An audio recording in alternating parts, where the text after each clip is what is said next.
नमस्कार, देवभूमि के दंगल में आप सभी का स्वागत है। मैं हूं आपके साथ यशी शुक्ला। शाम के बज चुके हैं 4 और देवभूमि के दंगल में आज हम बात करेंगे संघर्ष में मानव और वन्यजीव।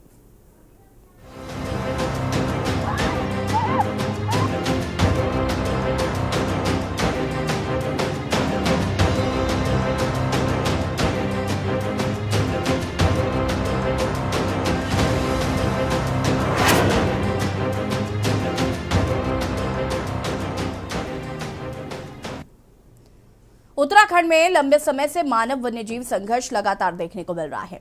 अब खाने की तलाश में खौफनाक जानवर रिहायशी इलाकों का रुख कर रहे हैं और ये बेहद चिंता का विषय है। ये एक ऐसी समस्या है जो उत्तराखंड के जीवन जीविका और समाज को सीधे तौर पर प्रभावित करती है। उत्तराखंड के गांव में रहने वाले लोग तेंदुओं के आतंक की वजह से अपने गांव तक छोड़कर शहरी इलाकों में बसने के लिए मजबूर हो चले हैं। इससे तेंदुओं के उत्तराखंड के शहरों तक पहुंच बेहद आसान हो गई है और ये संघर्ष लगातार बढ़ता जा रहा है। राज्य सरकार, केंद्रीय संस्थाएं इसके समाधान के लिए अब तक अच्छा खासा धन भी खर्च कर चुकी है, लेकिन इसके बावजूद भी समस्या का कोई समाधान नहीं निकल पाया, बल्कि ये अपने विकराल रूप में समस्या आगे और बढ़ती दिखाई दे रही है, जिस पर अब नैनीताल हाईकोर्ट की कड़े रुख को अपनाते हुए जवाब मांगा गया है। चर्चा आज इसी पर, संघर्ष में मानव और वन्यजीव। उससे पहले रिपोर्ट।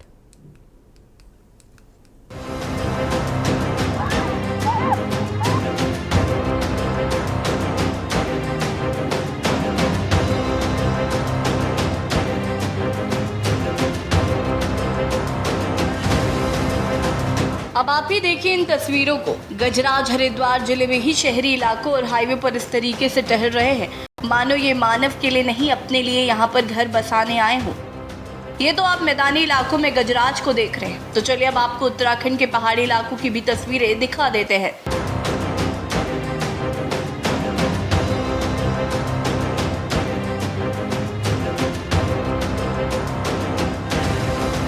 जी हाँ, तो ये तस्वीर है अल्मोड़ा के द्वारा हाट भौरा गांव की, जहां आए दिन गुलदार की दस्तक इनके घरों के आसपास देखने को मिलती है। लाइव तस्वीरें हैं जब ये महिलाएं घास काटने के लिए घर के समीप ही अपने खेत में गईं, जहां गुलदार ने उन पर घातक वार कर दिया, जिसमें सरकार ने तो पीड़ित परिवार को 15,000 की आर्थिक सहायता तो दे दी, लेकिन घायलों में इन महिलाओं की हालत बेहद गंभीर है। क्या यही समाधान है? वहीं ताज़ा मामला टिहरी जिले से देखने को मिला, जहां आदमखोर गुलदार का आतंक इतना था कि इसको पकड़ने के लिए वन विभाग के पसीने छूट गए। आखिरकार विभाग को सफलता मिली, कल गुलदार को मार गिराया गया, जिसके बाद गांव के लोगों ने राहत की सांस ली। फिलहाल तो सभी लोगों के चेहरे पर जो खुशी जा चुकी थी वो खुशी वापस लौट गई है, और साथ ही इस गुलदार ने पिछले 6 माह से बहुत आतंक मचा रखा था, और उसके लिए हम सब लोग क्षेत्रवासी ये जो हमारे शूटर लोग थे उनका बहुत बहुत धन्यवाद ज्ञापित करते हैं। लगातार बढ़ रहे गुलदारों के मामलों ने उत्तराखंड की जनता में भय पैदा कर दिया है। इसको लेकर राज्य में वन मंत्री सुबोध उनियाल कहते हैं कि सरकार इस ओर कई तरह के प्रयास कर रही है। इसके साथ ही लोगों को जागरूक किया जा रहा है। जब तक उत्तराखंड की जनता जागरूक नहीं होगी, तब तक इस तरह के मामले बढ़ते रहेंगे। लोगों को चाहिए कि अपनी दिनचर्या में कई तरह के बदलाव करें, रात को अंधेरे में घर के बाहर ना निकले और कूड़ा खाने पीने के सामान अपने घर के आसपास ना डालें। यह बात सही है कि राज्य में बीते दिनों कई तरह के मामले हुए हैं और यहाँ तक कि घटना हो रही है, वहाँ पर पिंजरे लगाकर जानवरों को कैद किया जाता है। लगातार अवेयरनेस प्रोग्राम हम चला रहे हैं, और इसके साथ साथ जो पीछे वाइल्ड लाइफ है, चीफ वाइल्ड लाइफ वार्डन है, और बहुत बड़े स्पष्ट निर्देश हैं कि ऐसी किसी भी घटना पर, देखिए ये घटनाएं तो पूरी जन जागरूकता से ही हटाई जा सकती है। देखिए जंगली जानवर के आवागमन को आप हम रोक नहीं सकते। हम इस तरह के हमने टेक्नोलॉजी भी करी है कि उसके मूवमेंट्स पे हम लगातार नजर रखते हैं, तो लेकिन उसके बाद भी इस तरह घटनाएं हो रही हैं। तो कहा गया है कि रात जो तमाम सावधानियां बरतने की आवश्यकता है वो सबको विभिन्न डिवीजनों में बताया जा रहा है। इसके लेकिन ऐसी घटना जो होने पर तत्काल उनको पिंजरा लगा के टेक्नोलाइज करना, और अगर आवश्यकता पड़े तो उसको किलिंग के भी आदेश अगर कई जगह मालूम हुआ 3-3, 4-4 लोगों को कर दिया गया, तो ऐसे में निश्चित रूप से किलिंग के आदेश देने के लिए भी पीछे मुका गया कि इस पर बहुत गंभीरता से विचार करें। वहीं अब उत्तराखंड हाईकोर्ट ने पर्वतीय क्षेत्रों में बढ़ते मानव वन्य जीव संघर्ष व तेंदुओं के हमलों को लेकर दायर जनहित याचिका पर सुनवाई की। मामले को सुनने के बाद कोर्ट की खंडपीठ ने सरकार की पीसीसीएफ की अध्यक्षता में एक कमेटी बनाने के निर्देश दिए हैं। साथ ही कोर्ट ने प्रत्येक 2 सप्ताह में विशेषज्ञों से वार्ता करने के साथ मानव वन्य जीव के संघर्ष को रोकने के लिए अब तक किए गए उपायों और आगे की कार्रवाई पर 2 सप्ताह में प्रगति रिपोर्ट पेश करने को कहा है। मामले की सुनवाई के लिए कोर्ट ने 27 अप्रैल की तिथि नियत की है। समाज सेवक अनुपम जी द्वारा ये पीआईएल दाखिल की गई थी हाईकोर्ट में, जिसमें कि मैन एनिमल कॉन्फ्लिक्ट उत्तराखंड के हिली रीजन्स में जो लेपर्ड अटैक्स हो रहे हैं, ताकि दोनों साइड लेपर्ड्स और ह्यूमन दोनों को ही प्रोटेक्ट कर सके, इसलिए पीआईएल हमने दाखिल की थी हाईकोर्ट में। इंटरिम ऑर्डर हाईकोर्ट में आया है, डिवीज़न बेंच ने दिया है, जिसमें कि एक फॉरेस्ट डिपार्टमेंट को कमेटी बनाने का आदेश दिया है, जिसके हेड पीसीसीएफ रहेंगे, principal chief conservator of forest, and उनको जो ये कमेटी बनाने गया है, इसके मेंबर्स जो भी इस फील्ड में काम करते हैं उनको मेंबर्स बनाने का आदेश दिया है। इस कमेटी की मीटिंग हर 2 हफ्ते में होगी। अब मानव वन्य जीव का संघर्ष लगातार लंबे समय से जारी है, लेकिन इस पर कोई कठोर कदम या इसका समाधान राज्य सरकार नहीं निकाल पाई, और यही वजह है कि हर साल बड़ी संख्या में मानव इन जंगली जानवरों का शिकार बन जाता है और सरकार भी मुआवजा देकर अपनी समस्याओं को दूर कर लेती है। लेकिन सवाल यही है कि अगर इसी तरीके से बेजुबान रिहायशी इलाकों में आकर मानव को अपना शिकार बनाते जाएंगे तो आने वाला समय बेहद ही विकराल होगा, जिसको लेकर आज भी मानव और वन्यजीव संघर्ष लगातार जारी है। देहरादून से राजेश वर्मा की रिपोर्ट।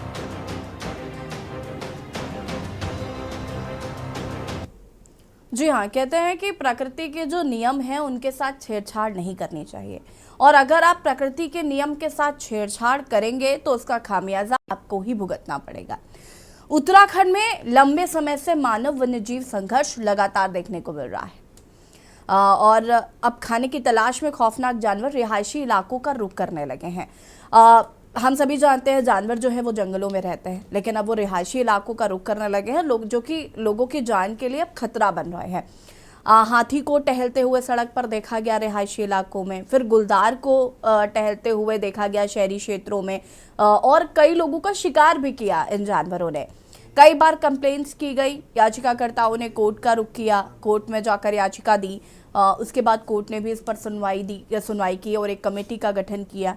लेकिन इसके पीछे क्या कारण है, क्यों जंगलों से प्रस्थान करके ये रिहायशी इलाकों में आ रहे, मैदानी इलाकों में आ रहे लोगों के बीच पहुंच रहे हैं, ये कहीं ना कहीं चिंता का विषय है।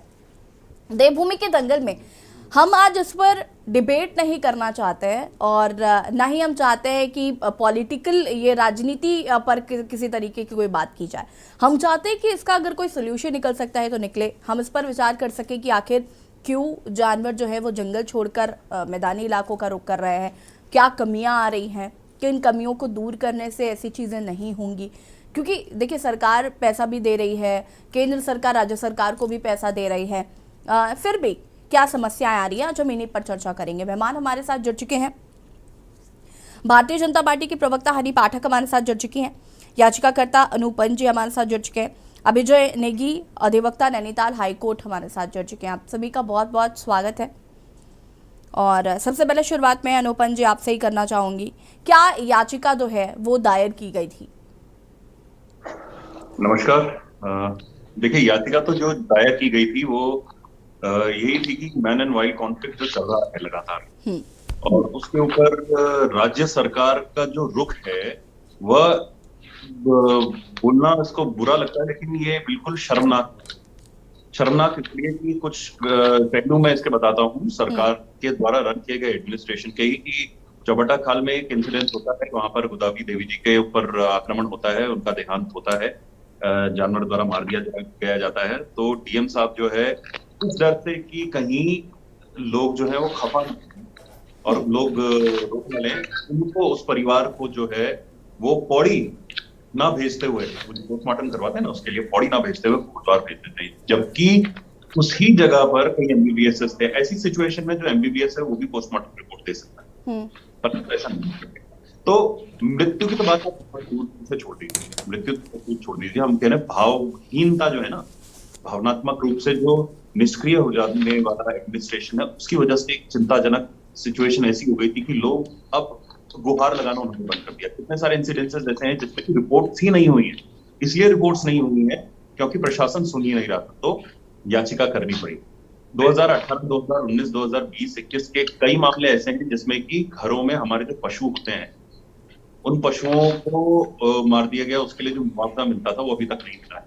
वो घर नया जानवर नहीं ले पाते, नई बकरी नहीं ले पाते हैं, नए गाय बछड़े नहीं ले पाते हैं। आगे अगर डिबेट में मौका मिलेगा तो मैं बताऊंगा, मैं चिन्हित करके उन जगहों को भी बता दूंगा जिन जगहों पर ये इंसिडेंसेस हुए हैं। लेकिन जब कोई सुनवाई नहीं है, जिसको हमारे यहाँ बोला जाता है कान पर जूं ना रेंगना, तो फिर हमें कोर्ट के अलावा कोई और रास्ता नहीं था। यही याचिका थी कि हम लोग वहां पर रह रहे हैं, उनके जीवन का रक्षण किया जाए। हमारा जो संवैधानिक अधिकार है जीवन का, राइट टू लिव, और हमारा जो संवैधानिक अधिकार है राइट टू प्रॉपर्टी, उन दोनों को बचाया जाए।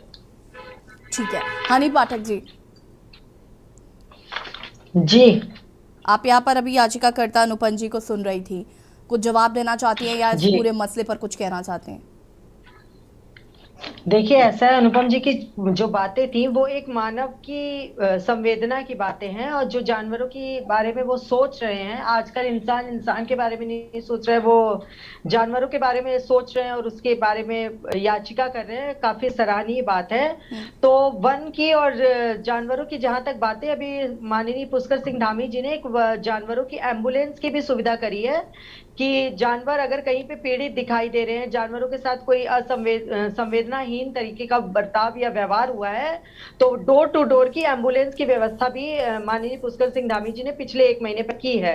और अभी सुबोध उनियाल जी की बाइट के द्वारा भी मैंने सुना है कि जहां तक हो सके हम जनता को भी थोड़ी सी भागीदारी करनी पड़ेगी कि जो घर से दूर कई महक वगैरह से भी जानवर सड़क पर आते हैं, और जो मकान वगैरह काफी रिहायशी तौर पे जंगल में चले जाके मकान बन रहे हैं, वो भी काफी कारण है कि जानवर सड़क पर नहीं आ रहे, हम घर बना रहे हैं उनके जंगल में जाकर। तो ये भी काफी चिंतनीय और विचारणीय विषय है। ठीक है, अनुपम जी कुछ कहना चाहते हैं? मैडम, शायद ना मुझे लगता है कि पाठक जी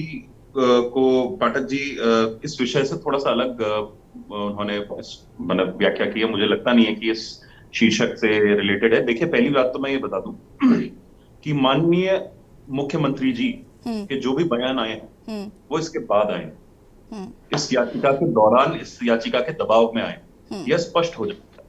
दूसरी बात, ये जो जंगल घर घर जाने वाली एम्बुलेंसेस की बात आप बता रहे हैं, मैं आज भी कह रहा हूं कि 2018, 19, 20 और 21 की आप डिटेल्स निकलवा लीजिए ना कि किन किन के घरों में जानवर मरे हैं, उनके मुआवजों का क्या हुआ। आज भी आपको मैं जो चिंता को यह है कि अब जो जानवर लोगों के घर पे मर रहा है, लोग अब शिकायत लगाने भी नहीं जा रहे हैं। अब क्या होगा, जो पहले होता था ना कि जहर डाल दिया जाता था जानवर के शरीर पे, उस स्थिति में पहुंचने वाले हैं, और ये बहुत जल्द आपको देखने के लिए मिल जाएगा। क्यों? क्योंकि जो शिकारी है वो उसको मतलब वो जहर खाए और मर जाए, कम से कम उनके बच्चे तो प्रोटेक्टेड रहे। पहली बात, अगर हम एम्बुलेंस की बात करते हैं, वो शीर्षक से रिलेटेड नहीं था, लेकिन फिर भी अगर मैं बताऊं तो वो कहीं देखने के लिए नहीं है, वो नाम पर है। यदि अगर वो कहीं पर दिखाएंगे तो मैं उसका डिटेल आपको इंफॉर्मेशन दे दूंगा।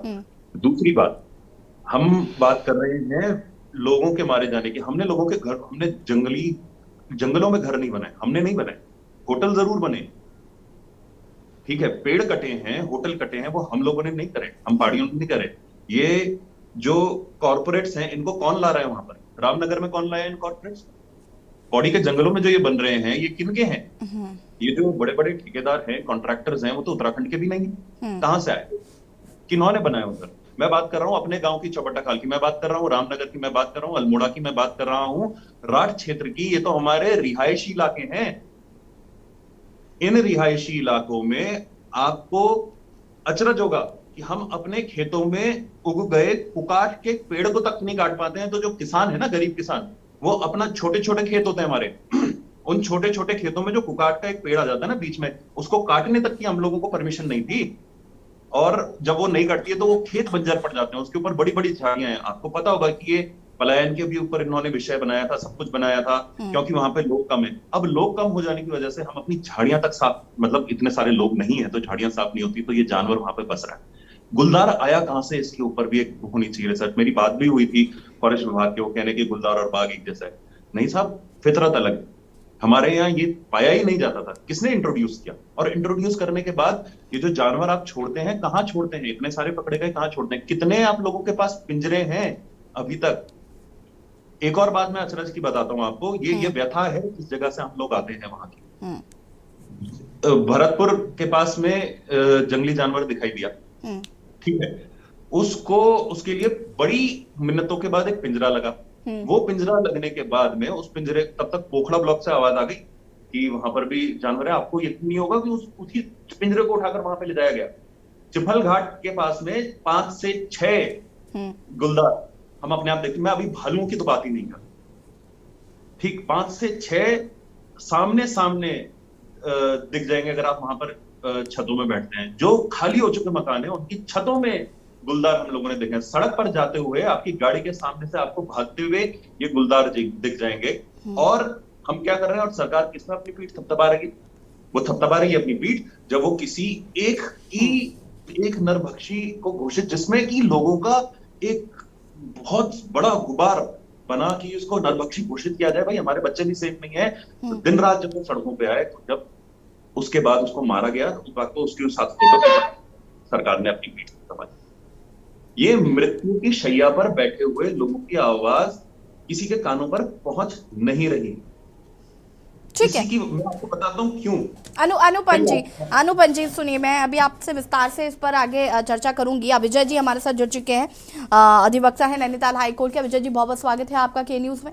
और जैसे कि हमारे साथ अनुपन जी जुड़े हुए हैं, जो कि जिन्होंने याचिका दायर की थी उस पर कोर्ट ने सुनवाई की है। याचिका हमने सुननी कि उसमें क्या कुछ था, कोर्ट का क्या फैसला आया है, वो भी मैं चाहूंगी कि जरा आप विस्तार से दर्शकों को बताएं। देखिए, इस याचिका में अनुपन जी की ओर से हम लोगों की तरफ से ही पैरवी की जा रही है और उन्होंने अपनी बात को बहुत ही अच्छे तरीके से सबके सामने रखा। विधिक पहलू से मैं बस एक चीज इसमें जोड़ना चाहूंगा, वो ये है कि माननीय उच्च न्यायालय ने अपने इस आदेश में एक अनोखी बात यह करी है कि उन्होंने यह स्पष्ट रूप से लिखाया है आपके इसको जो है कागजी आदेश ना समझें कि कागज पर कोई डायरेक्शन जो है पास कर दिए गए हैं कोर्ट द्वारा, या जो पीसीसीएफ ऑफ हैं वो अपने दफ्तर में बैठकर एक फाइल चला दे कि हाँ भाई जंगली जानवर के जो अटैक हो रहे हैं इस पर कुछ होना चाहिए और उसके आगे कोई कार्रवाई ना करें। ऐसा नहीं होना चाहिए, हाईकोर्ट ने अपने ऑर्डर में कहा है। और तभी शासन को और वन विभाग को ये निर्देश दिया है कि हर 2 सप्ताह में उनकी बैठकें होनी है और बैठकों में क्या एक्शन हो रहा है ग्राउंड पे उसकी व्याख्या होनी है और हर प्रत्येक और फिर इन चीजों की रिपोर्ट हाईकोर्ट में जानी है। तो इससे उम्मीद करते हैं कि जो हमारा वन महकमा है, जो मुझे लगता है वन के क्रिटिकल इश्यूज के बारे में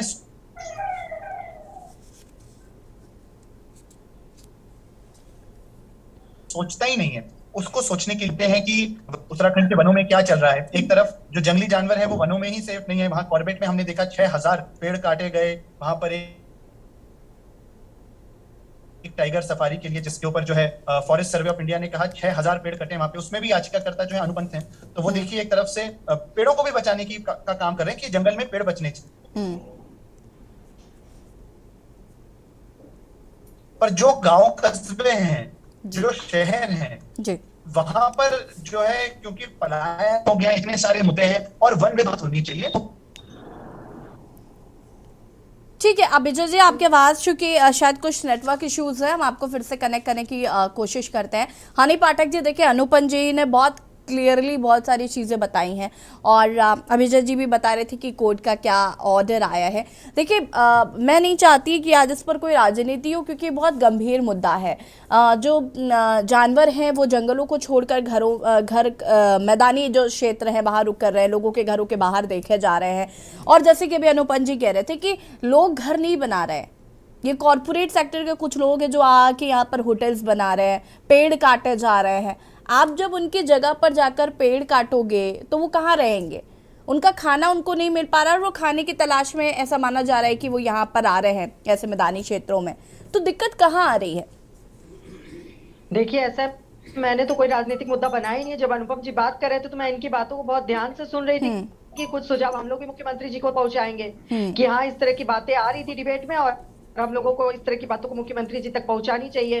और दूसरी बात मैं ये कहूंगी कि सिर्फ कॉर्पोरेट सेक्टर के लोग वहां पर नई होटल बना रहे हैं, काफी इंसान भी वहां जा रहे हैं और लोग जाकर वहां पर मकान बना रहे हैं अपना। और पिथौरागढ़ की मैं भी हूँ, गांव का इलाका मेरा भी है, रामनगर वगैरह में, रानीखेत वगैरह से मैं भी होकर गुजरती हूँ। वहां पर मैंने भी देखा है कि कहाँ पर सिर्फ कॉर्पोरेट को लोग नहीं, इंसान मतलब लोग रहते हैं अपना खुद का घर बनाकर। और दूसरी बात मैं ये बताना चाहूंगी, नगर वन के लिए राज्य में भारत सरकार की नगर वन योजना के अंतर्गत देहरादून में 20 हैं, देहरादून में टोटल 20 हैं और वन क्षेत्र में तथा हरिद्वार में 18.3 हैं।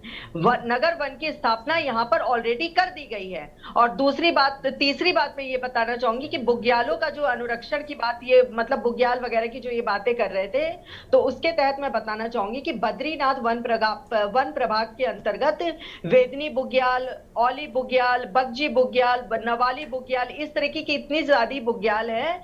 टिहरी एवं पिथौरागढ़ वन प्रभागों के अंतर्गत ये सब जो बुग्याल हैं उनके अंतर्गत भी कार्य किया जा रहा है, जिससे वन विभाग को थोड़ी सी राहत मिले और जंगली जानवरों से लोगों को भी थोड़ी सी निजात मिले और राहत मिले। क्योंकि इनसे क्या हो रहा है, जंगली जानवर से लोगों को तो नुकसान हो ही रहा है, जंगली जानवरों को भी काफी मुश्किलों का सामना करना पड़ रहा है। तो इन सब चीजों का समायोजन किया जा रहा है जिससे कि लोगों को परेशानी का सामना ना उठाना पड़े। क्योंकि हम लोग तो अपनी परेशानी व्यक्त कर देते हैं, जंगली जानवर तो नहीं कर पाते ना, वो तो बोल नहीं पाते हैं। ठीक है, राजेंद्र हमारे साथ, राजेंद्र जी जुड़ चुके हैं, बहुत बहुत स्वागत है, वरिष्ठ कांग्रेस नेता हमारे साथ राजेंद्र जी जुड़ चुके हैं। अनुपम जी, मैं वापस आऊंगी आपके पास, आपसे जवाब लूंगी, लेकिन उससे पहले मैं कांग्रेस नेता हमारे साथ राजेंद्र चौधरी जी जुड़ गए हैं, उनका रुख करना चाहूंगी। राजेंद्र चौधरी जी, क्या कहना चाहते हैं इस पूरे मुद्दे को लेकर कि अब जो वन्य जीव हैं वो अब रिहायशी इलाकों में नजर आने लगे हैं, लोगों की जान के दुश्मन बन रहे हैं, और याचिकाकर्ता जो है अनुपम जी, वो हमारे साथ जुड़े हुए हैं, उन्होंने बताया कि क्या क्या दिक्कतें आ रही, क्या समस्या आ रही, जिसको लेकर उन्होंने कोर्ट में याचिका दायर की थी। अभिजय नेगी जी भी हमारे साथ जुड़े हुए हैं, हाईकोर्ट के जो कि अधिवक्ता भी हैं, उन्होंने भी तमाम बातें कही। क्या कहना चाहेंगे, क्या रिएक्शन है आपका, क्या प्रतिक्रिया है इस पर? नहीं, मेरा इसमें मानना ये है कि ये जो एंक्रोचमेंट है ये तो इंसान ने किया है जंगल में, और अनिल जी भी अभी यही बात कह रही थी। जी। दूसरी चीज क्या है कि जो इस समय जिनके हाथ में व्यवस्था है, व्यवस्था करने वालों ने इसमें क्या उपाय किए हैं ताकि ये जो जंगली जानवर हैं ये लोगों पर हमला ना करें। अब चक्कर दूसरी, इसमें सबसे बड़ी समस्या यशी क्या है कि जो जंगली जानवर है वो कोई ट्रेन्ड एनिमल तो है नहीं, नापालतू है। बिल्कुल, इसकी तो समस्या एक बहुत गंभीर समस्या है, जिसके लिए हमें, चूंकि उत्तराखंड एक ऐसा राज्य है जहाँ लगभग 50% से ज्यादा जो हमारा क्षेत्र है वो वन क्षेत्र है, तो इसका जो हल है वो चुटकियों में निकलने वाला नहीं है। और बहुत दुर्भाग्य की बात है कि इसमें जो इस समय पहाड़ का जो पर्वतीय क्षेत्र है, वहाँ के जो निवासी हैं, विशेषकर महिलाएं और बच्चे, वो इसका शिकार हो रहे हैं। तो मैं तो आपके चैनल के माध्यम से अनुरोध करूंगा इस सरकार से कि इसमें कुछ इस तरह की व्यवस्था करें कि जो जानवर हैं उनके पास, दरअसल जब उनका पेट नहीं भरेगा तो वो आबादी की तरफ आएंगे, तो इनके लिए कुछ व्यवस्था की जाए, ऐसी मैं आपके चैनल के माध्यम से मांग करता हूँ। ठीक है, अनुपम जी। देखिए मैम, बड़ा रोचक है ये डिस्कशन। अब जब ये रोचक मोड़ तक पहुंच गया तो मैं कुछ फैक्ट्स आपके साथ में रख लेता हूँ। पहली बात तो अपनी इंक्रोचमेंट की बात कर रहे हैं। इंक्रोचमेंट सरकार के हाथ में उनका बैठी है इंक्रोचमेंट के लिए। दूसरी बात मैं आपको बता दूं, ये जो इंक्रोचमेंट्स हैं ये जंगल के उन वाले क्षेत्रों में, अब आप मेरे क्षेत्र में लगाएं, चौबट्टा खाल से लेकर घाट क्षेत्र तक लगा लें, अल्मोड़ा में जहां पर अटैक हुआ है उस पर्टिकुलर क्षेत्र में लगा लें, 45.44 जो % का एरिया है वो आपका जंगल एरिया में आता है, जंगल इलाके में हमारे यहाँ के नेटिव्स थे, वो लोग भी हैं। हमारे यहाँ से कई नेटिव जो कि उस एरिया से छोड़कर अपने गांव वाले क्षेत्रों में आ चुके हैं, वो भी हैं। वन क्षेत्र कौन से, ग्राम वन पंचायतें में आने वाले वन क्षेत्र भी हैं, उसमें इन जानवरों की कहीं पर भी पहुंच नहीं थी। जैसे मैं आपको एग्जांपल के लिए बता दूं, एकेश्वर ब्लॉक में अगर आप जाएंगे कि एकेश्वर ब्लॉक में किरखू बाजार से ऊपर तरफ में अगर आप जाएंगे तो जंगल लगाया हुआ है, अपनी लकड़ी अपने बनी हुई, ठीक है। तो इसमें वो जानवर जो आ रहा है ना, वो जानवर वहां पर इंट्रोड्यूस है, ये वहां पर इंट्रोड्यूस कैसे है, एक जगह से पकड़ा दूसरी जगह आगे लगे कि आपको हैरत होगी ये जानते हुए कि हमने पूछा रेडियो कॉलर लगे, 5 से 6 जानवरों के ऊपर रेडियो कॉलर लगे, उससे ज्यादा रेडियो कॉलर नहीं लगे, आप ट्रैक नहीं कर पाते हैं। तो जहां तक अगर आप हर बार सरकार ये बात कि लोगों ने इसके ऊपर आक्रमण इंक्रोचमेंट किया है, उसकी वजह से मौतें हो रही है, लेकिन फिर भी हम कर रहे हैं, हम एम्बुलेंसेस बना रहे हैं, सब कर रहे हैं, यही तो गंभीरता का विषय। 3 साल हो गए साहब, 3 साल में जितनी मौतें हो रही हैं वो किसके कंधे पे जाएंगी, हमारे कंधे पे जाएंगे, क्योंकि हम यहाँ हमारे यहाँ जितनी मौतें होती हैं वो हम चेहरा दिखाते हैं। सरकार ये कब मानेगी? और दूसरी बात आपको बताऊंगा, हम किसी सरकार की बात नहीं कर रहे हैं। जब ये 12 सूत्री मांग एक बनाई गई थी गांव वालों के द्वारा, सारे गांव वालों को कलेक्ट किया गया था, जमा किया गया था, हर जगह पर जा चुका है। मैं आपको अगर होगा तो मैं आपको ये जो है डॉक्यूमेंट भेज भी दूंगा। ये 12 सूत्री मांग हर गांव वाले ने दी थी, ये हमने सरकार को भी, डीएम को भी दी, ये हमने विपक्ष को भी दी, लेकिन मजा है किसी के मुंह से कोई आवाज नहीं। आप विपक्ष की बात करते हैं, पूरे इलेक्शन हुए उससे पहले की मौतें थी, किसी का ये मुद्दा नहीं, किसी का ये मुद्दा नहीं। हैरत की बात, हम लोगों के तो घरों से लोग मरे ना, इसलिए हम लोग को करना पड़ता। देखिए, मैं एग्रीवेटेड फॉर्म में नहीं लाना चाह रहा हूं, लेकिन इस तरह के जवाबों की आशा नहीं है सर। सरकार के माध्यम से आप कुछ करवाएं, बिल्कुल ठीक है, लेकिन वो ऑन ग्राउंड क्या कर रहे हैं?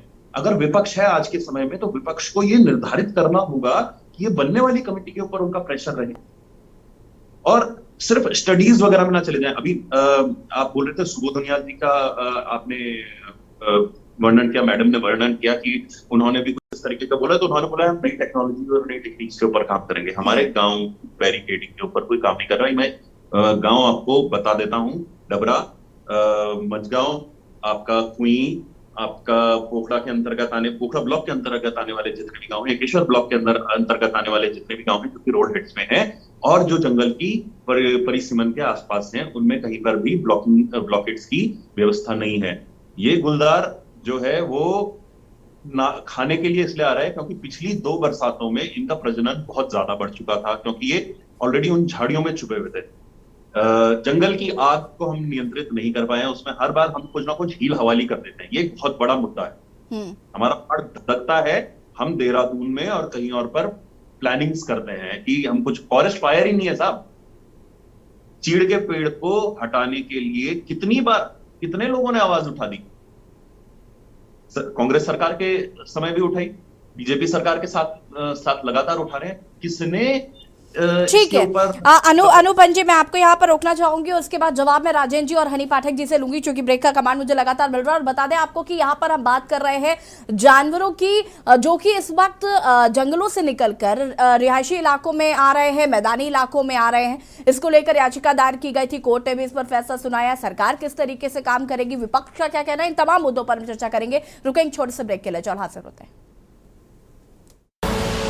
आप देख रहे हैं के न्यूज़ खबरों।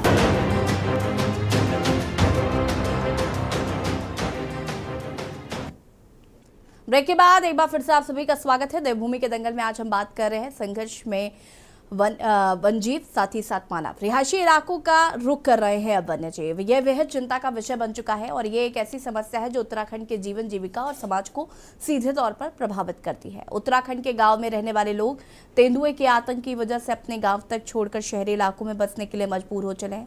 इससे तेंदुओं का उत्तराखंड के शहरों तक पहुंचना बेहद आसान हो गया है। यह संघर्ष लगातार बढ़ता जा रहा है। राज्य सरकार और केंद्रीय संस्थाएं इसके समाधान के लिए अब तक अच्छा खासा धन खर्च कर चुकी हैं, लेकिन इसके बावजूद भी समस्या का कोई समाधान नहीं निकल पाया है। चर्चा में इसी पर कर रहे हैं मेहमान लगातार हमारे साथ बने हुए हैं। हनी पाठक जी, जवाब दीजिए। अनुपम जी ने तमाम बातें यहाँ पर कही, उनको लेकर क्या कहना चाहेंगी? देखिए ऐसा है, जो ये कह रहे हैं खाने पीने की व्यवस्था नहीं करी जा रही है, जंगली जानवर को उस तरफ से कोई फायदा नहीं दिया जा रहा है सरकार की तरफ से, और सिर्फ एक ही एरिया केंद्रित कर, अभी आपने यही कहा है कि जंगली जानवर बाहर इसलिए निकल कर आते हैं क्योंकि उनको उस तरीके की व्यवस्था वहां पर नहीं होती है। याशी जी जरा डिबेट को आप गलत सवाल का जवाब दे रहे हैं। मेरा एक सेकंड हनी जी एक सेकंड सवाल दोहरा देता हूँ। सवाल ये नहीं है, आपने पहले भी उसका गलत जवाब दिया, इसका भी गलत जवाब दिया। मैं ये कह रहा हूँ मैडम कि जो गुलदार है, पहली बात वो वहां पर पहले इतनी उसमें नहीं था, इतनी तादाद में नहीं था, ये वहां पर इंट्रोड्यूस किया गया है। इसके ऊपर किसी ने नजर नहीं डाली। 12 सूत्री मांग आप बोल रहे थे कि आप धामी जी तक पहुंचाएंगे, तो मैं आपको आपके इंफॉर्मेशन के लिए बता दूं कि 12 सूत्री मांग आप पक्ष को भी और विपक्ष को भी दोनों को ये चिट्ठियां दे दी जा चुकी हैं। मैंने चैनल को भी वो 12 सूत्री मांग भेज दी है और उसमें प्रधानों के हस्ताक्षर भी हैं। ये उनको दिए गए थे, बाकायदा रिप्रेजेंटेटिव्स ने आके दिया था। तो कहीं अगर ऐसा कुछ है कि हमारी तरफ से दी गई चिट्ठियां जो है वो सरकारें ना लें, या एक पर्टिकुलर नंबर हो मौतों का कि उसके बाद ही एक्टिव हो सरकार, तो वो बता दीजिए, अन्यथा हम आपके तहत वहां पे पहुंचाएंगे। हम लोग तैयार हैं इस चीज के लिए। आप ये बात देखें ना कि हम ये नहीं बोल रहे कि उनके खाने का इंतजाम नहीं है। क्यों नहीं है भाई? पहले भी तो हम लोग वहां पे रह रहे थे। मैं आज से नहीं वहां पे रहना। आप पिथौरागढ़ की बात कर रहे हैं, मैं आपको पिथौरागढ़ का भी डेटा दे दूंगा मैडम। आप रानीखेत की बात कर रहे हैं कि आप रानीखेत की तरफ से आते हैं, तो उसमें बीच में एक एरिया है जो कि जंगल का एरिया है, वहां पर रिजॉर्ट्स वगैरह सब कुछ आते हैं, बिल्कुल सही बात है। लेकिन उसमें एक पर्टिकुलर जो जंगल का एरिया है, वहां पे रात को वैसे भी गाड़ियां जाने से मना कर देते हैं, क्योंकि it is strictly forest. It is strictly forest. उसमें कोई लोग नहीं जा रहे हैं। अगर जा रहे हैं तो उसका खामियाजा उनको भुगतना पड़ेगा, सरकार को उसको देना है। आप इस बात को समझिए, इस पॉइंट का आंसर दीजिए कि जो अभी तक आपने इंक्रोचमेंट की बात आपने करी थी, मैंने नहीं करी थी। तो इंक्रोचमेंट जिन्होंने किया है रामनगर से लेकर पूरा पिथौरागढ़ तक, जिन्होंने होटल इंडस्ट्री बनाई है, उनका क्या होगा? दूसरा, ये जो जंगली जानवर हैं, इन लोगों से लोगों को क्या सिर्फ इसलिए नहीं बचाया जाएगा, और कब अगर बचाया जाएगा तो कब बचाया जाएगा कि वो लोगों का आप लोगों ने शोषण कर दिया, या उन लोगों के आपने मतलब इन जानवरों का आपने घर छीन लिया है। और अगर हनी जी देखिए, ये मोटे मोटे तौर पर आपको वो अपनी समस्या बता रहे हैं, इसका समाधान कैसे हो सकता है? ऐसा है, देखिए पहले तो मैं अनुपम जी को ये बताना चाहूंगी कि इंक्रोचमेंट शब्द मेरे द्वारा नहीं यूज हुआ था, राजेंद्र चौधरी जी ने इंक्रोचमेंट शब्द यूज किया था। मैंने ये कहा था कि रिजॉर्ट ही नहीं, लोग अपना घर भी वहां पर बना रहे हैं। अनुपम जी ने कहा था कि घर सिर्फ वहां पे रिजॉर्ट और होटल बन रहे हैं, तो मैंने कहा था सिर्फ रिजॉर्ट और होटल नहीं, घर भी बन रहे हैं। और आप ले देके सिर्फ अपने ही एरिया की बात कर रहे थे, तो मैं उसमें ये कह रही हूँ और भी जगह जरा जाकर देखिए, अमृत सरोवर का निर्माण भी किया जा रहा है वन्य जीवों के लिए। अमृत सरोवर का निर्माण किया जा रहा है जो कि वन्य जीव के लिए किया जा रहा है।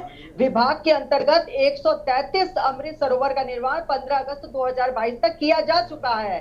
जो भी चीजें किए जा रही है हमारी सरकार के तहत अच्छे से अच्छा ही किया जा रहा है, जिससे कि वन्य जीव परेशान ना करे लोगों को, कि उनको सारी सुविधा अंदर ही जंगल में मिल जाए, और फलदार वृक्ष, फलदार पौधे, फलदार चीजें अंदर ही लगाई जा रही है, जिससे जंगली जानवर हनी जी, लेकिन अगर उसके बावजूद भी हाथी बाहर निकल कर आ रहे हैं, गजराज महाराज अगर सड़कों पर टहल रहे हैं, अगर गुलदार लोगों के घरों में जा रहे हैं, तो क्या करें फिर हम? मैं इसकी भी पोल खोल देता हूं मैडम। मैं उसी पर आ रही हूँ यशी जी, मैं उसी पर आ रही हूँ।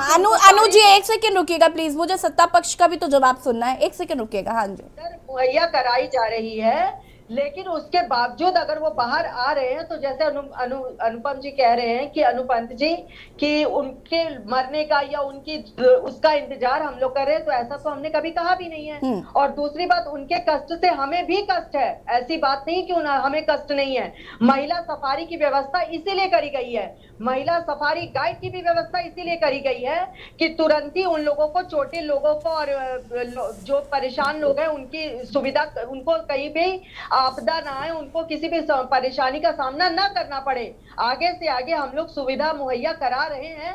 लेकिन हाँ, जंगली जानवर अगर बाहर आते हैं तो उसके भी संज्ञान हमारी सरकार ले रही है, कड़े से कड़ा प्रावधान बना रही है कि जिससे लोगों को कठिनाइयों का सामना ना करना पड़े। उसके लिए भी एक्शन लिए जा रहे हैं। जब हमारे वन विभाग के मंत्री कह रहे हैं कि हम लोग कड़े से कड़ा प्रावधान बना के एक्शन ले रहे हैं, तो उसके आगे मैं उसमें क्या कह सकती हूँ? जब वन विभाग के मंत्री खुद कह रहे हैं कि हम इस पे एक्शन ले रहे हैं, तो वो ले रहे होंगे, लेने के बाद वो एक्शन सामने आएगा और कुछ सुझाव यहाँ भी दिए गए हैं तो उसको भी लिया जाएगा। और हंस के इस तरीके से मजाक बना के ये नहीं अनु जी देखिए बहुत गंभीर विषय है अनु जी, इस तरीके से नहीं। आपने अमृत सरोवर विषय पे देखिए यशी जी राजनीतिक मुद्दा नहीं बना रही, राजनीतिक मुद्दा कभी नहीं बना रही, लेकिन ये क्या कर रहे हैं, ओछी हरकतें कर रहे हैं, ये क्या कर रहे हैं। हनी जी एक सेकंड रुकिएगा, एक सेकंड रुकिए हनी जी, एक सेकंड रुकिए। अनु जी देखिए प्लीज, अगर आप अपनी समस्या को यहाँ पर चाह रहे हैं तो आप उसको बहुत सलीके से कहिए, बहुत ढंग से कहिए, क्योंकि अगर वो उसे राजनीतिक मुद्दा नहीं बना रही तो आप इसे राजनीतिक टूल देने की कोशिश ना करिए। चाहे भारतीय जनता पार्टी की सरकार हो या फिर कांग्रेस की सरकार रही हो, मुद्दा अगर एक है और लंबे समय से प्रॉब्लम चली आ रही है तो उसका सोल्यूशन क्या हो सकता है। मैं कह रही हूँ ना, सुझाव पर फोकस करिए। राजेंद्र चौधरी जी बैठे, क्या मैंने इनकी सरकार पर कोई मुद्दा उठाया? मैं तो मुद्दा मैंने उठाया या मैंने ये कहा कि पिछली सरकार ने नहीं कदम उठाया या ये सरकार कदम उठा रही है? मैंने एक भी शब्द इस तरह का नहीं कहा, लेकिन जब मैं अपनी बात उठा रही हूँ। हनी जी एक सेकंड रुकिएगा, राजेंद्र जी का रुक करना चाहूंगी मैं यहाँ पर। अनु जी और हनी जी प्लीज रुक जाइए। राजेंद्र जी क्या कहना चाहेंगे? रुकिए अनु जी और हनी जी प्लीज रुक जाइए। हनी जी प्लीज रुक जाइए, प्लीज इट्स अ रिक्वेस्ट। आपकी बात को सुनने के लिए मैं बात हो जाऊँ और सिर्फ आप ही बोले और मैं चुप हो जाऊँ? ऐसा नहीं हो सकता कि आप याचिका करते हैं तो सिर्फ आप ही बोले और मैं चुप हो जाऊँ। अनु जी प्लीज, अनु जी एक सेकेंड रुक जाइए, प्लीज रुक जाइए। डिबेट की मर्यादा को बनाकर रखा जाए प्लीज। अनु जी प्लीज रुक जाइए, please. I am requesting you, both of you please. ये नहीं कि आप भी बोलते रहेंगे और मैं सुनती रहूंगी। राजेंद्र जी याचिका करता है तो इसका मतलब ये नहीं कि आप ही बोलते रहेंगे। ठीक है हनी जी एक सेकेंड रुकिए प्लीज, मुझे भी टाइम दीजिए प्लीज। ठीक है, आपकी संवेदना है तो मैंने शुरुआत में ही डिबेट में इस चीज को कह दिया था कि सुझाव जो आ रहे हैं प्लीज म्यूट कर दीजिए दोनों को, पहुंचाया जाएगा और उस सूत्रों को दोनों को कहा जाएगा। 50 सेकंड में आपकी पोल खोल देता हूँ मैडम। अनु जी एक सेकेंड रुकिए। अनु जी प्लीज रुकिए। डिबेट अलग दिशा में जा रही है। मैंने शुरुआत में ही कहा था कि अब मुझे किसी भी तरीके की कोई पॉलिटिक्स नहीं चाहिए इस मैटर पे। मैं हर समय आप ही की सुनती रहूं। 50 सेकंड बस मैं बता देता हूँ। राजेंद्र जी एक सेकेंड रुकिएगा।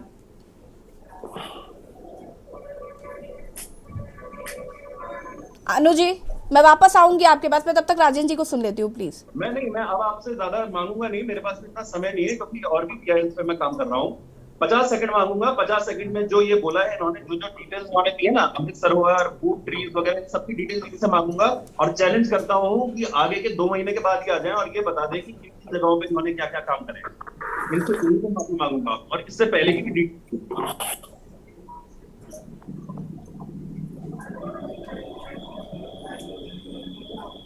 मैं आपको 50 सेकंड दे रही हूँ, सुन लीजिए। वनों की सुरक्षा हेतु वन विभाग का सबसे महत्वपूर्ण कार्य जिसके अंतर्गत वनों में गश्त, वन चौकियां, चेक पोस्ट की स्थापना व मरम्मत, वन मार्गों का रखरखाव, अतिक्रमण की रोकथाम, अवैध कटान व अवैध शिकार पर नियंत्रण आदि विभिन्न कार्य किए गए हैं। इस वर्ष 298 चौकियां, चेक पोस्ट का सुदृढ़ीकरण किया गया है और इसमें से 165 चौकियां चेक पोस्ट का सुदृढ़ीकरण हेतु बजट आवंटित किया गया है। और ये हनी जी रुक जाइए, प्लीज रुक जाइए। राजेंद्र जी प्लीज बोलिए। रुक जाइए हनी जी, रुक जाइए प्लीज, रुक जाइए। राजेंद्र जी की तो मैंने प्रतिक्रिया भी नहीं ली अभी तक। राजेंद्र जी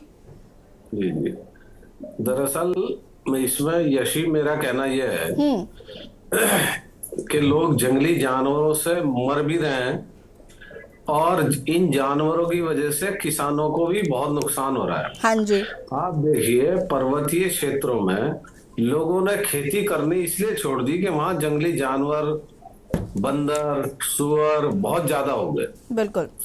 यहाँ तक के जो प्लेन्स के एरिया हैं उनमें सुअर बहुत हो गया, उनमें नील गाय बहुत ज्यादा होगी और आजकल हमारे यहाँ प्लेन्स में जो बछड़े हैं वो बहुत ज्यादा हो गए।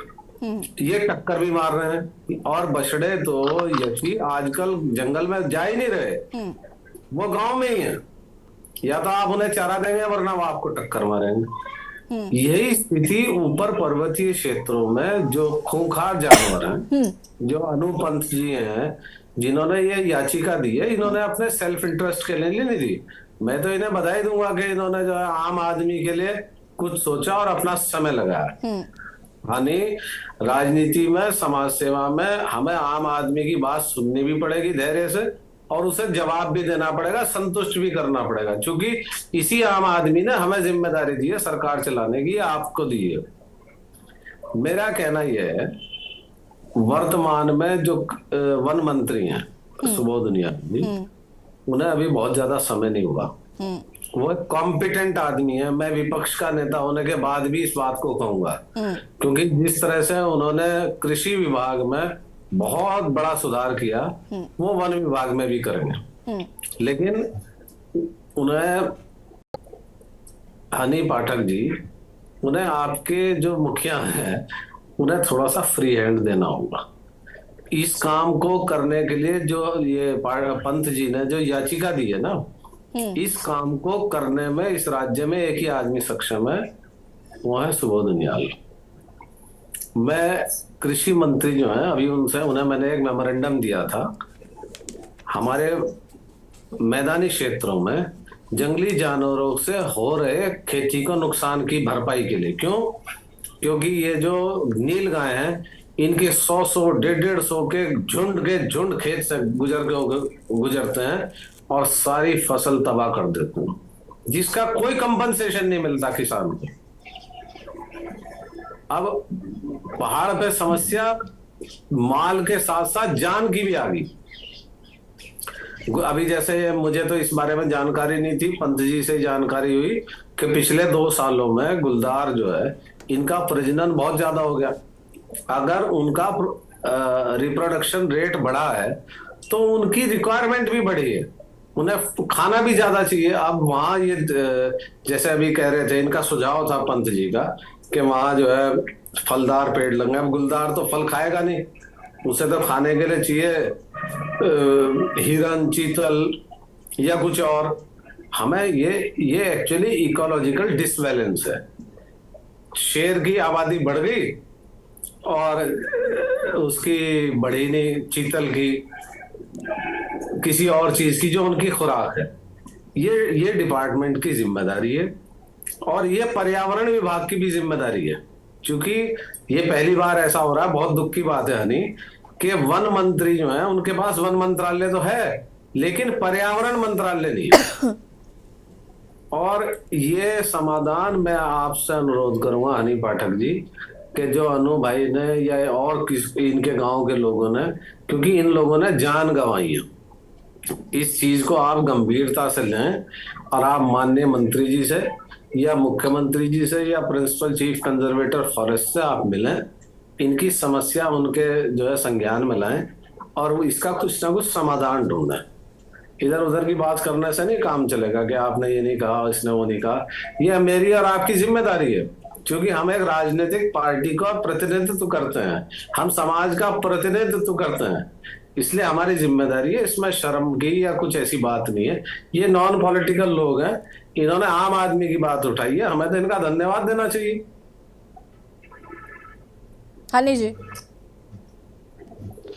ऐसा ही यशी जी, जब डिबेट की शुरुआत हुई थी ना चौधरी साहब, तो मैंने यही कहा सबसे पहले था धन्यवाद कि मैं राजनीतिक मुद्दा नहीं उठा रही हूँ और मैं बिल्कुल बातों को सुन रही हूँ। और दूसरी बात मैं ये कहना चाहूंगी, मैंने हर बात को इनके ध्यान से सुना और इस समय मेरी डिबेट रिकॉर्डिंग मोड में है और मैं सारी बातों को सुन रही हूँ कि जब मुझे मौका मिलेगा तो प्रवक्ताओं की बैठक होगी तो माननीय प्रदेश अध्यक्ष जी से और धामी जी से मैं इस डिबेट की मुद्दों को रख के बातें करूंगी कि इस तरह की बातें हुई हैं। लेकिन ये जो अनु पंत जी है ना, ये सिर्फ ऐसी बातों पर सिर्फ थोपे जा रहे हैं कि हमने कुछ किया ही नहीं है।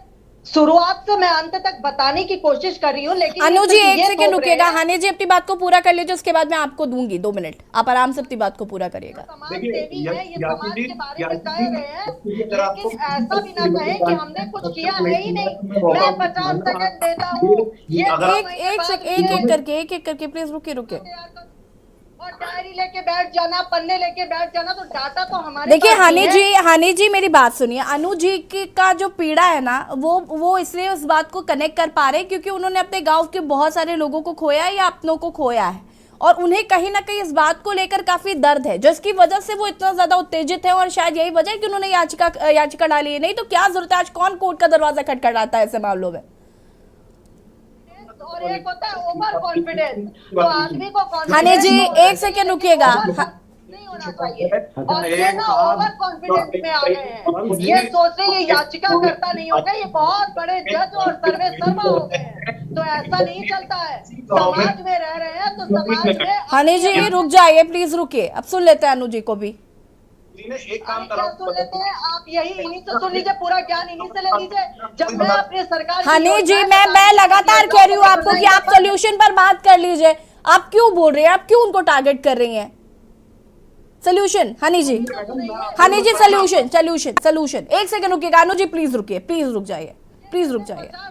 देता हूँ और 2 महीने बाद मिले, ये करे वो करे, देखिए चैलेंज ना दे, याचिका करता है, समाज से भी ऐसा नहीं होता है। ऐसा अगर याचिका करता होने लगा ना, ही इज नॉट ए जज, ये सोशल वर्कर है। सोशल वर्कर ऐसा नहीं होता है, सोशल वर्कर मैं भी हूँ, अर्पित फाउंडेशन में मैं भी काम करती हूँ, 68 बच्चे पढ़ाती हूँ मैं फ्री ऑफ कॉस्ट।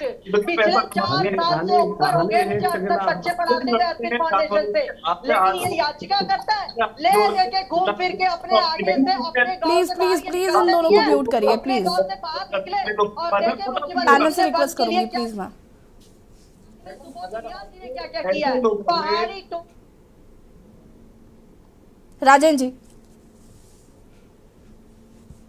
जी हनी और अनुपंत जी, आपसे भी ये बहुत सार्थक डिबेट जो है के न्यूज ने रखी है, जिसमें आम आदमी जस्ट ए मिनट हनी रुको यार, तुम सुनते नहीं किसी। Madam I tweet this debate but the value of nothing, और मैं ऐसे याचिकाकर्ता के साथ नहीं बैठना चाहूंगी जो ढोंगी है और दिखावा करता है। You understand? You are lying here. मैं कहना चाहूंगा प्लीज, इसमें जो भाजपा की प्रवक्ता हैं उन्हें थोड़ा धैर्य रखना है। जब सरकार में भाजपा है, 6 साल लगातार है, तो जो कमियां खामियां हैं यशी, उसके लिए जवाब तो सत्तारूढ़ दल को ही देना पड़ेगा। मैं और आप तो इस प्रश्न का जवाब नहीं दे सकते, बिल्कुल जो प्रश्न अनुपंत जी ने उठाया जी। लेकिन पंत जी, आप भी थोड़ा सा एक चीज समझ लें कि प्रवक्ता यहाँ सिर्फ अपनी पार्टी का पक्ष रख सकता है, उसके हाथ में इतना कुछ है नहीं जितना आप उम्मीद कर रहे हैं। दूसरी चीज, मैं तो उम्मीद नहीं कर रहा हूँ, एक सेकंड, ये पर्सनल इंटरेस्ट का इशू है। मैं तो ये बोल रहा हूँ जो उन्होंने बोला है पक्ष में टीवी डिबेट में रखना चाह रहा हूँ, वो मुझे मौका दे रहे कि इन्होंने बोला अमृत सरोवर, मैंने उनकी बात सुन ली, ठीक है। इन्होंने बोला हमने फलदार वृक्ष में लगाने का काम कर रहे हैं, मैं उसकी सत्यता लोगों तक पहुंचाना चाह रहा हूँ, क्या मुझे वो माध्यम भी नहीं मिलेगा? मेरा कहना आप एक मिनट समझ लीजिए, ये जो डिबेट है it is pertaining to national laws. National laws में क्या है कि मनुष्य की जान भी जा रही है और किसान की खेती भी नुकसान हो रही है, दोनों नुकसान राष्ट्रीय हानियां। इसलिए मेरा, आपने बहुत अच्छा इशू ये रेज किया और के न्यूज का भी मैं धन्यवाद दूंगा कि उन्होंने जनता के मुद्दे को बीच में लाए, और मैं सुबोध नियाल जी से स्वयं इस विषय में मिलूंगा और मैं जो उन्हें ज्ञापन दूंगा उसकी प्रति अनुजी मैं आपको भी और के न्यूज के साथियों को भी उपलब्ध कराऊंगा, क्योंकि ये इशू ऐसा नहीं है कि जो क्या नाम जो है जिसका चुटकियों में समाधान हो। हाँ, मैं फिर कहता हूं कि सुबोध उनियाल जो है, अगर उन्हें राजनीतिक हस्तक्षेप इसमें ना किया जाए, क्योंकि ये बड़ा इशू है, इसमें अभी जैसे ये नील गाय है, उसके लिए कुछ संगठन खड़े हो जाएंगे, साहब इन्हें मारा जाए। 15 को पकड़ने का काम शुरू होगा तो फिर एक कोई संगठन खड़ा हो जाएगा, साहब ये तो फला के प्रतीक हैं। और शेर जो है, जो ये बाघ है, मैं भी अभी पिछले दिनों ऋषिकेश से ऊपर गया था तो मेरी गाड़ी के सामने ही आ गया, बहुत ज्यादा बढ़ गए हैं। मैं रोज अखबार में पढ़ता हूँ, टीवी में देखता हूँ और सोशल साइट्स पे देखता हूँ, बहुत ज्यादा शेर हो गए। और वो जब भूखा होता है शेर, जब ही जंगल से वो शहर की तरफ जाता है। अभी हमारे यहाँ ही कलियर के समीप पिछले साल एक बाघ ने 2 आदमी खा लिए, एक महिला और एक पुरुष। उनका आधा खाया हुआ शरीर जो है वो पोस्टमार्टम के लिए गया, फिर उसकी रिपोर्ट अखबार में छपी कि ये किसी जंगली जानवर, और उन्होंने उसमें आशंका व्यक्त की कि शायद टाइगर। राजेंद्र जी, देखिए मुझे इतना दुख इस बात का हो रहा है कि अगर सत्ता पक्ष यहाँ पर मौजूद है और ये तमाम मुद्दे रेज किए जा रहे हैं, तो मुझे लगता है बहुत शांतिपूर्वक और सत्ता पक्ष को सुनने का मादा रखना चाहिए। लेकिन शायद कई बार ऐसा होता है कि प्रवक्ता इस बात को भूल जाते हैं, और भले ही याचिका करता है, उन्होंने अपनी पीड़ा बताई, और चूंकि सत्ता में इस वक्त भारतीय जनता पार्टी है, तो जाहिर सी बात है कई बार गुस्सा सरकार के प्रति ही निकलता है, और अगर कांग्रेस की भी होती तो वो शायद इसी तरीके से रिएक्ट कर रहे होते। अनु जी, जब कोई whosoever raises the question, we are bound to reply. हमें उसे संतुष्ट करना पड़ेगा। ठीक है, अनु जी को सुन लेते हैं। अनु जी कंप्लीट करिए प्लीज। मेरा कहने का मतलब सिर्फ इतना सा था कि डिबेट अगर उनकी रिकॉर्ड हो रही थी तो उनको दीजिएगा। जब इन्होंने अमृत सरोवर की बात करी ना और की बात करी, तो क्यों मैंने उनको रोका? इसलिए क्योंकि ये झूठ दिखाना लोगों को आवश्यक है। देखिए, अमृत सरोवर की बात कर रहे हैं, ठीक है, आई 3 लोगों के प्लान। आपको पता है उससे पहले जब उत्तराखंड के लिए अमृत सरोवर बनाने के लिए रिक्वेजिट्स आए थे, गांव वालों से पूछा गया था कितनी भूमि मांगी गई, कितने बीघा के हिसाब से भूमि मांगी गई थी। उन लोगों को ये भी नहीं पता था कि नालियों में जमीन का हिसाब होता है यहाँ पे, क्योंकि हमारे खेत होते हैं छोटे छोटे खेत, तो यहाँ पर चाल खाल बनते हैं। सरकार की कोई मदद नहीं मिली मैडम। अब मैं आपको थोड़ा सा बैकग्राउंड दे देता हूँ क्योंकि इतनी सारी बात हुई है। मैं जैसे भलू लगत फील गुड करके एक ट्रस्ट है जो गढ़वाल में काम करता है, उसके साथ में अंडर ट्रेनिंग लेके, ठीक है, मुझे क्या, मैं तो अपना यहाँ पे मार्केटिंग और ऑपरेशंस का आदमी हूँ। मैं वहां पे गया, उनसे सीखा, उसके बाद हम लोगों ने वहां पे चाल खाल बनाए। 1000 से ज्यादा पेड़ हम लोग लगा चुके हैं फलदार, जो कि जीवित हैं। बंजर खेतों की आबादी हम लोग कर रहे हैं इन चीजों के लिए। तो मुझे पता है जीरो ग्राउंड पे काम क्या हो रहा है। परेशानी किस चीज की है? जो गोदावरी देवी काकी मारी गई है, वो पता है कौन थी? वो थी जो बंजर खेत की आबादी करने के लिए उस गाँव में रुकी हुई। 200 मीटर नीचे मेरे घर से 200 मीटर नीचे जो बाद में उसको मार 200 मीटर नीचे के बाद जो में उसको पहले ही दिन ऐसा हुआ था जिस दिन की उसी दिन उसी दिन की बॉडी इतना हुआ था। ये जोगी मणि को मारा गया, जिस बच्चे को मारा गया, तो वो मतलब वो बोल भी नहीं सकता था, जिसको हमारे यहाँ बोलता है थोड़ा सा कम सीधा बच्चा था, सीधा लड़का जो था वो गणेश, उसको मारा गया। इसी तरीके से रात ये इंफ्रास्ट्रक्चर नहीं है। दूसरा, अमृत सरोवर बनाया चाल खाल किसने? वहां के लोगों ने, नौगांव खाल और इस तरफ अमृत चाल खाल बनाया। और जब हम वापस गए तो अमृत सरोवर पेंट किया हुआ था। ये क्या सही है? और इस तरह की, देखिए, नियत पे सवाल उठ जाता है ना। इस तरह की नियत से मैं मदद की गुहार लगाने की बात कर सकता हूँ। मेरा लड़का, हम जो ऑफिस में या जो ये इंग्लिश मीडियम स्कूल में जो बच्चे पढ़ रहे हैं, उन्हें हम लोग मोटिवेट करके अपने खेतों में वापस लाने का काम कर रहे हैं। ठीक है अनु जी, चूंकि वक्त की कमी, और उम्मीद करते हैं कि आज यहाँ पर हनी जी जिस तरीके से गई हैं वो सरकार तक अपनी बात को पहुंचाएं, और जैसे कि अभी राजेंद्र जी कह रहे थे कि वो सुबोध उनियाल जी से भी बातचीत करेंगे, तो देखते हैं इसका क्या निष्कर्ष निकल सकता है। हालांकि इसका निष्कर्ष निकलना बहुत जरूरी है। आप दोनों का बहुत बहुत शुक्रिया चर्चा में शामिल होने के लिए। हनी जी भी हमारे साथ जुड़ी थी। हनी जी, आपका भी बहुत बहुत शुक्रिया। और आपको बता दें कि अब कहीं ना कहीं वन्यजीव जिस तरीके से मैदानी क्षेत्रों या रिहायशी इलाकों का रुख कर रहे हैं, ऐसे में कहीं ना कहीं लोगों के लिए परेशानियां बढ़ गई, क्योंकि वो हमला करते हैं, कई लोगों की जान जा चुकी है, जिसको लेकर कोर्ट में भी याचिका दायर की गई थी और सुनवाई करते हुए कोर्डिंग कमेटी का भी गठन किया। तमाम चीजें देखने को मिल रही है, लेकिन ये किस तरीके से कंट्रोल होगा या कारण क्या है, इन तमाम चीजों को लेकर एक रोड मैप बनाने की जरूरत है। देवभूमि के दंगल में फिलहाल होता है। देखते रहिए के न्यूज़ ज़रिया। नमस्कार।